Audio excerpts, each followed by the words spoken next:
100. Tandang may kaya, yung mga matatagal na talaga. Mas marami silang mga naitatabi na valuable. Kasi sila yung may afford nung may mga ganito klase ng mga coins eh. Dito lang sa Pinay Posters! Wow! USPI coins! I love it! So, ilan to? Hindi ko po binilang eh. 10 cents, 20 cents, 50 cents, tapos may mga piso. Tapos yun pa po, ano pa po yan? Hindi, mga ano po yan. Select na po ni Sir. Ano yan? Ano yung mga nandun? Copper na yan. Copper puro, ano? Okay po. So sir, usually sir, sa 10 cents, ang bili ko niyan, coins. Sa 20 cents, sa 50 cents, bilangin na natin? Sige. Okay! So, ang bilis ka usap, sana pala, binabahan din, para hindi ko na binabahan Mamaya dahil... na po kami tatawag pag ano. Nasa Okay, total so, na tayo. 2, 4, 6, 8, 10. Sa piso naman, mas mataas siya sa Isang piso. dalawang piraso lang natin yung piso. Opo, so bilangin natin to. Pero ng calculator, ano? Saan niyo po ito nakuha? Sa mami ko, nakita ko po sa cabinet, namatay po siya noong November. So nag-ayos-ayos kami ng mga cabinet. Nakatago, nakasulat pa po yan, sa kanya nakasulat per piece. Pero hindi ko na binilang talaga na sinigurado Hindi kung na tama binilang. yung listing niya. Okay, so siguro baka marami pang antik sa inyo. Sana.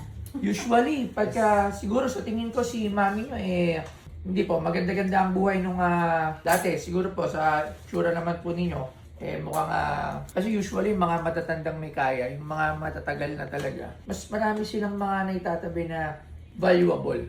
Kasi sila yung may afford nung time na may mga ganito klase ng mga coins eh. So, parang nung last time, meron din akong 3,000 pesos yung nabili ko. So, ano naman siya, nagbibideo yung family nila nung time na ito sa buong city. Nung time ng ganyang year, nag-video ko na sila. Ay, ano pala, jukebox.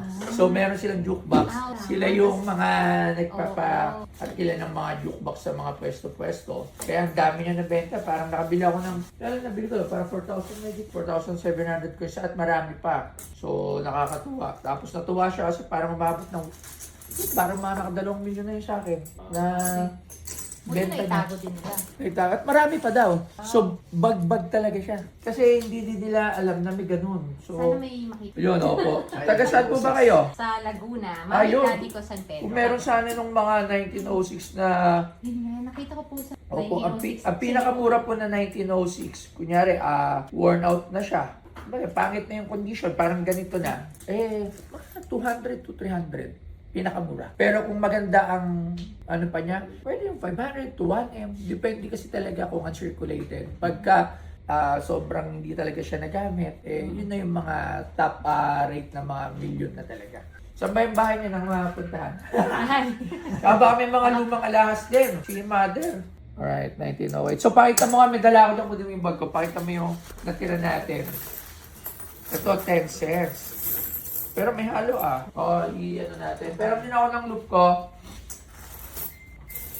May 20 tsaka may 10 halo sa loop ko. Ito, mga 20 cents din. So, Ito mas baka pa yun kasi pero hindi to. copper. Mas ano na siya luma na. Mga 1946 pataas. Tama ba? Check nyo. Kasi dapat 1945 below. Before nung matapos yung World War, noong 1945, iba na. Opo. So, Pero it's, kakapal din. opo, yun. So, tayo lang. Patingin ako ng loop. Mas tulungan mo ako dito. Sa iba kasi kinikilo to. So, mababa. Minsan 50 per kilo, 40. So, ako binibili ko na siya ng per coins. Para mas, di ba? Yun lang talaga, magbibilang lang talaga tayo. Masa na yung loop ko na box? Square. 10 cents. So, halika na rito, Edong. Tulungan mo na kaya ako para mabilis. Bigyan nyo sila ng soft drinks. Taga saan? Laguna Port kayo. Laguna. Saan mo sa Laguna? Kami Santa Rosa. Santa Rosa. Lahat yung mga kaibigan ko. Select namin, sabi niya, di ba, parang nasa Cavite kayo bukas. Apa. Kaso mas, parang mas malayo. Tsaka dito mapasyalan nyo din yung Pawn Stars. Makita nyo Tama. yung museum. Mahirap lang dito kasi minsan hindi pantay-pantay. May manipis na. So yun. So malapit na tayo matapos sa bilangan.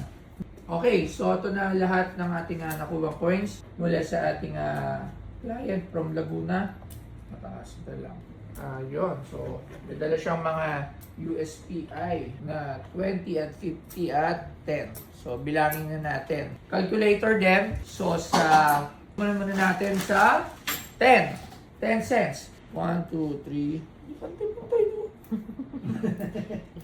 Buti na, 10 talaga siya, pero 1, 2, 3, 4, 5, 6, 7, 8, 9, 10, 11, 12, 13, 14, 15, 16, 17, 18, 19, 20, 21, 22, 23, 24, 25, 26, 27, 28. Pero mo ng ballpen tsaka papel, 280 na 10 cents. So, syempre, hindi rin natin sasabihin yung mga presyo para 280, 10 cents.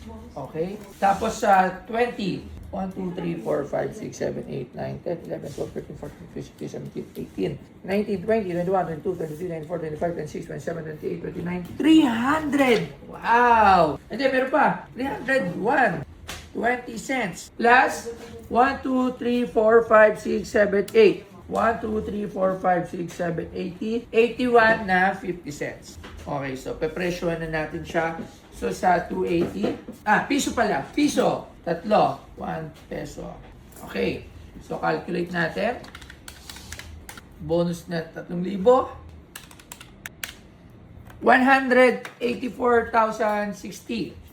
Ano? Okay? Okay? Deal! Tawad ako. Pwede ba 184 na lang? 184 pa kuha yung bago na LB na brown. So, thank you for the... Ano ba? Tingnan ko kayong iba. Baka mamaya meron. Sayang. Dito na rin lang. Ay, iba na. Pagka ganito na nga po yung tao. Saka ito mga ano to dollar. Oo, dollar. Oo. So, magbabayaran na tayo Puro copper. ng 184. Alright.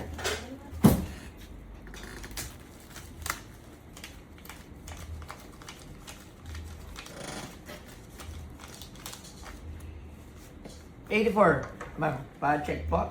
Ayan.